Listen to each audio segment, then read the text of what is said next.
Punishment fades and rewards stick. If you tell a child to clean up the mess they've just made, and if they don't, you punish them, they're going to clean up the mess out of fear of punishment, but they won't build a long-lasting habit of being tidy and doing what you say because you haven't positively reinforced the action with a reward. Punishment fades, rewards stick. And you are the same in productivity. If you force yourself to do the work because you'll punish yourself by not eating or by treating yourself poorly and self-degrading yourself as a result, in the short term, it can help you be motivated and get the work done. But in the long term, you're just building this negative reinforcement loop around you and work in general. And it would be more beneficial for you to utilize a system like I'll teach you in this video to make sure that you stay consistently productive because of the way you're treating yourself and the relationship you have with work. Hello, I'm Dylan, I'm 18 and I coach unproductive people to turn productive using tactical techniques and strategies that have changed my life forever.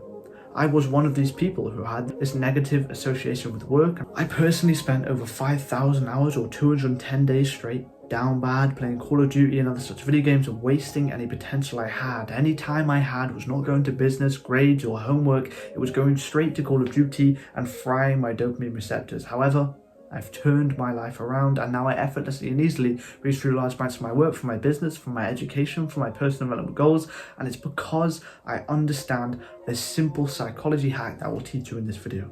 Punishment fades, reward sticks. How can you build a long-lasting relationship with productivity that ensures you're discipline driven, motivated even on the days you don't want to do it? And it's down to the cue, response, reward system. The cue, you remember you need to do some work. You look at your to-do list and you know you need to record this video. The response, even if you don't want to, record the video. And finally, the reward.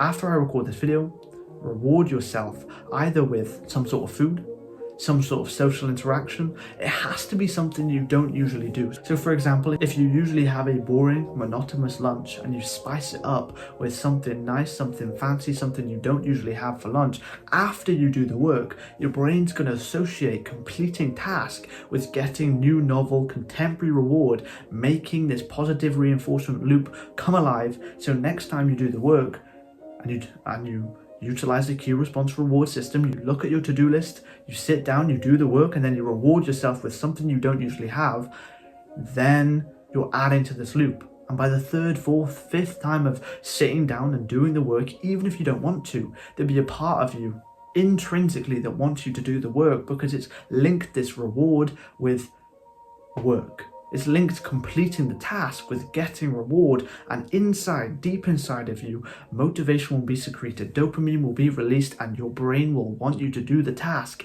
even if you don't want to. And you'll have a deep discipline to get it done because you've linked a reward and not a punishment.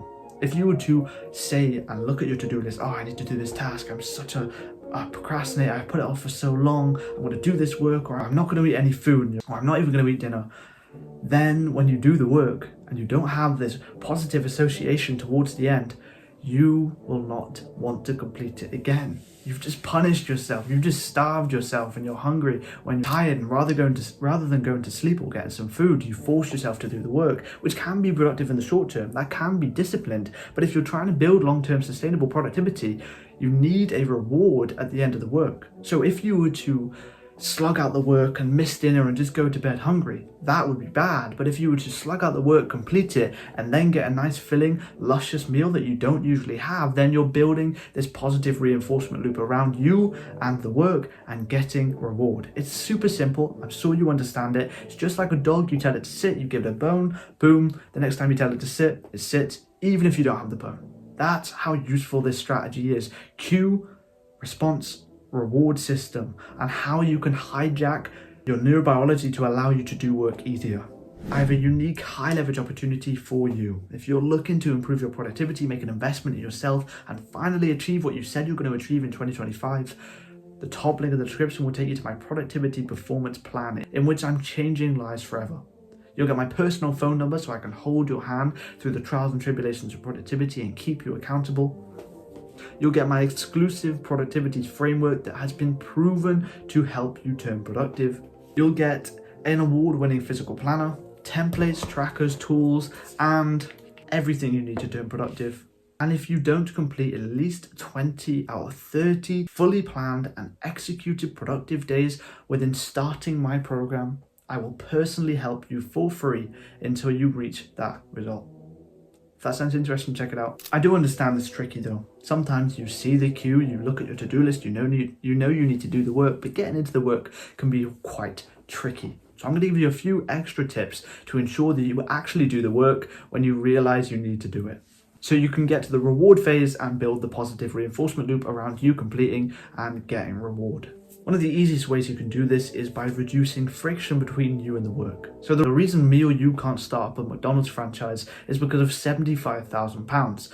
That's the startup fee, and that's the friction, the barrier of entry between me and starting up a McDonald's franchise. And for you, it might be something different. The reason you can't do your work is because the barrier of entry is too high. You can't find the documents you need to write on. And that barrier of entry, that little bit of friction ensures that you don't do the work because you have this extra step of finding the work you need to complete. Or you always leave your laptop in a different room to where you work. And then you have to get up, you have to get the laptop, you have to open it, you have to turn it on, you have to find the files, and that friction, that barrier of entry means you don't do the work and you push it off. Oh, I'll do it later, I'll do it later, I'll do it later, because the friction is too high. It's too much effort to get up and get the laptop and get going, and that little barrier of entry keeps a lot of people stuck in procrastination. So find the small things that are keeping you stuck, keeping you trapped, keeping you unable to do the work easy, and you'll find you're 42% more likely to complete the task you set yourself. Make it easier, and you can do it easier. And if you don't know what the barrier of entry between you and entering the task is, either work with me or work with AI and get to the bottom of the tasks that are limiting your progression and productivity simply because of this minute bit of friction. And on the counter, the second tip I'd give you is to increase friction on bad tasks. So a lot of the time you need to do the work, but you find yourself coping and scrolling and doing these bad habits. Make it harder to do them. This simple adding an app blocker or deleting the apps from your phone and only having them on your computer is so effective, because now the barrier of entry is you going to the app blocker, turning it off, going back to the social media and scrolling. Now it's like a 4-step process rather than a one-click or a one-click scroll. Now it's a 4-click scroll, and that's 3 extra steps to go down the rabbit hole of social media usage when you should be doing your work will increase the friction, make it harder, build that barrier of entry between you and the bad habit, and ensure that you do the work because you're not being distracted anymore. It's as simple as that. Reduce friction on the work you should be doing, increase friction on the stuff you shouldn't be doing, and that's a surefire way to get into the work and then reward yourself for completing the work, building this positive reinforcement loop as we've covered in this video. I hope you find it useful. Cue response reward. And if you're looking to get more help from me, the top link in the description will take you to my productivity performance package like we spoke about earlier that will change your life forever. 20 out of 30 days productive, or I'll work with you for free until you get the result. Check it out if you're interested. Thank you for watching.